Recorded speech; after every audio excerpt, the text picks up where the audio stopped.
What is fear? The Bible says that God has not given us a spirit of fear. Other people have come along and said fear basically it is something. I forgot how it went again. Fake evidence appearing real, right? And other times, however and wherever you can have it in your life, sometimes it's very good to have it, as not as much as fear, but when you're in a situation something springs up inside of you that basically tells you that what is happening is much bigger than you and it does not have nothing safe about it. You experience the sensation of fear, right? At other times, I mean, people say the fear of the unknown because the thing is the brain, once the brain has gathered X amount of information about something, it basically sets a safety place, a safety net around that knowledge. And that becomes a comfort zone instead of the fear zone. When you decide to, or you get your brain to go beyond the unknown, it will encounter fear, especially if you're going to make a decision to, like, let's say, leave a city or leave a person that you're with. The more secure, maybe I should put it this way, the more, okay, the more secure that you have been in an environment where the environment was telling you that everything out there is the big bad world. And everything you have immediately in your life right now is what you need to not fear. Now, especially when you've been growing up, if you have parents that have done that to you, insecurity, they will only want you to go beyond the barriers that they will only allow you to go close. I should say close, not beyond, but close to the barrier that they've set for you in your life based upon their own fears. Overcoming fear is a very tough thing to do, and only the brave are able to do it. And the fear I want to concentrate on is a fear of when one steps out into the unknown. When one steps into places that they don't really know what they're doing, where they're going. And if you wait too long to overcome those kind of fears, the fear itself stays with you and gets stronger as you get older. And it will form not only fences, will form electrified fences that when you step close to the edge of it, it will shock you back into the place of your safe zone.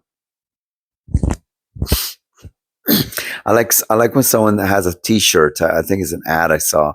Feel the fear and do it anyway. I think it might have been Nike that might have put that there. Feel the fear and do it anyway. The Bible concentrates of a thing called a spirit of fear. Now, I think at times that also there is an entity that we can't see that's called fear. And when it comes into your life, it's there. It's rather crippling. See, there's an intellectual fear that people can have, that where they can reason with fear that they have, the fears that they have, and they can find them beyond a reasonable shadow of a doubt that their fears are not correct or valid. But there is a fear that we can get, which is an entity from people that we've known. They could pass it on to us. And by the way, I met people who speak from fear instead of from faith. They will, if they hear that there's something going on with a person, they will bring up very quickly the certain name and the disease or something that they will say that a person may have. And then they will go further to begin to stretch out the facts that they think they're sharing with you, that it could be worse than they think, right? Now they're offering a diagnosis based upon fear. Those kinds of people do one thing, and they do it so well, but they also, it's a strategic, stupid way of how they live. They project fears onto other people. Those kind of fears are something where spirits can be involved, because they're not only projecting something that can be of a rational, intellectual basis, but it can be using your reasoning to get you to believe the fears that they're projecting on you. And this is the avenue I want to go down. When you are living by faith and you're a person who likes to believe in the best, and you kind of keep and I'm not talking about being stupid in life, or just times where fear is very valid. And if you are really living intelligently on a faith basis, your faith will begin to talk to you of what is not equating the power of faith, right? Because if you walk into any environment and other people have fears, they have results of their fears. Like, basically, you can have people basically who have a problem with being afraid to lose their money, or being afraid to be poor. So what they do, they buy up all the stuff that they have around them to keep them in a safe place, that they don't have to be afraid. Some other people who are afraid to go hungry will buy tons of food, so that they won't be they won't ever be afraid again of not having food. The same thing goes with money. If you observe people who have a lot of money and who seem to get rid of it very quickly, is because they're afraid of having a whole lot of money. Somebody's told them along the way that having a lot of money is unsafe, because they may be afraid to lose it. They may be afraid it'll be stolen from them, or they may be afraid. Some people have a stupid way of looking at money, thinking, oh, money's going to hurt me. It's going to do me wrong. Well, no, no, no. I really think any kind of fear that you have, it's something you're bringing, and it has nothing to do with where fear or faith is put on.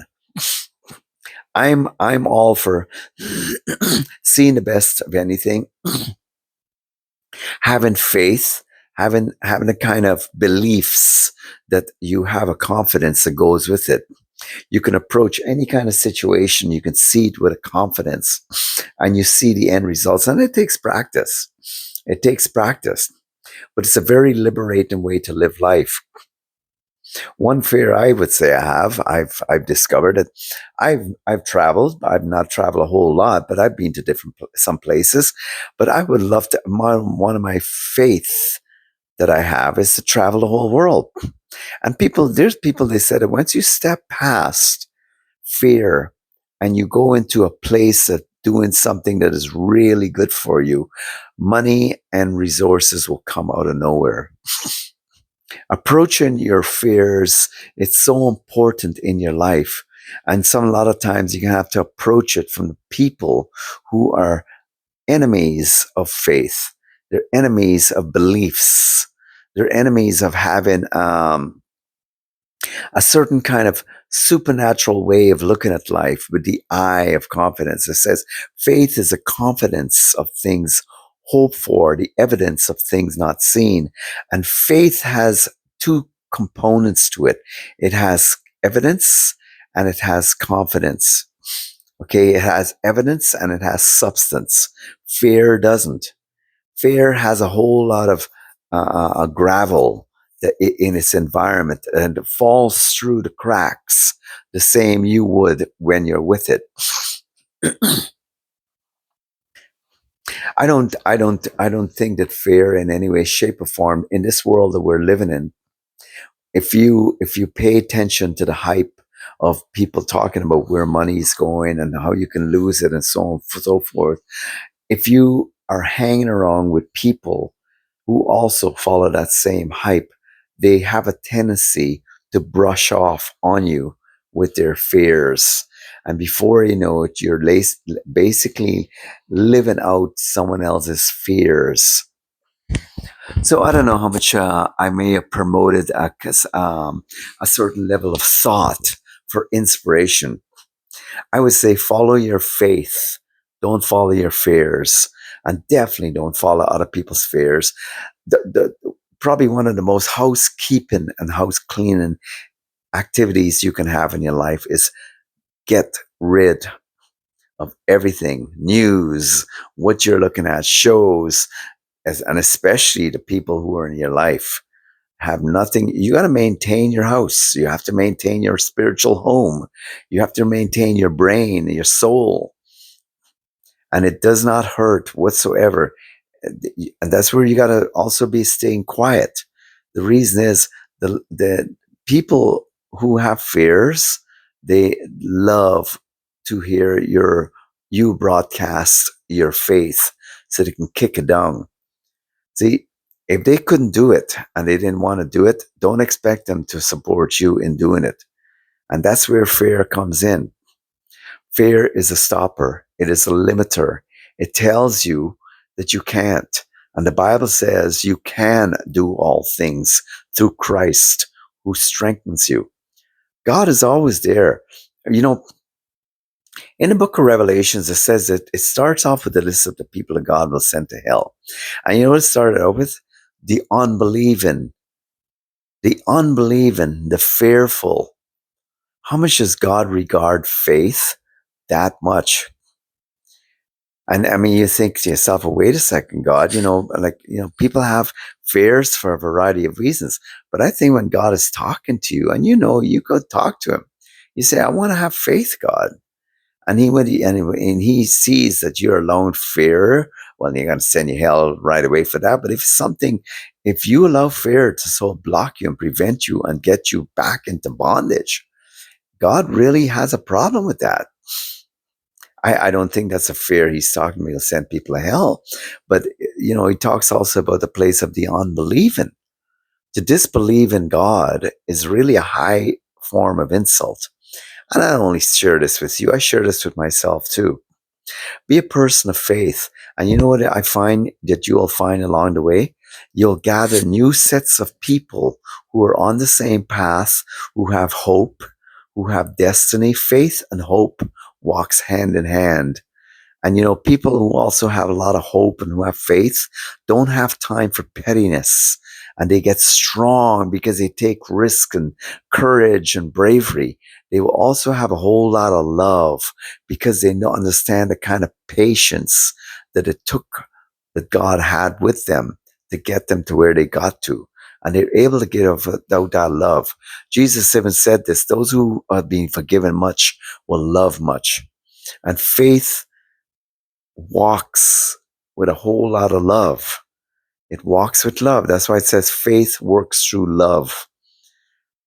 So in the light of your weaknesses and whatever you may see in your life, and you don't want to be governed by fear, it's very easy. It's very easy, and it takes time, but it ends up becoming easier and easier to cast fear out, because the greatest abundance lies at the other end of the wall when you step through the breakthrough. Have a good day. Do like and subscribe. I trust it was inspiring for you and it made some sense. Have a good day.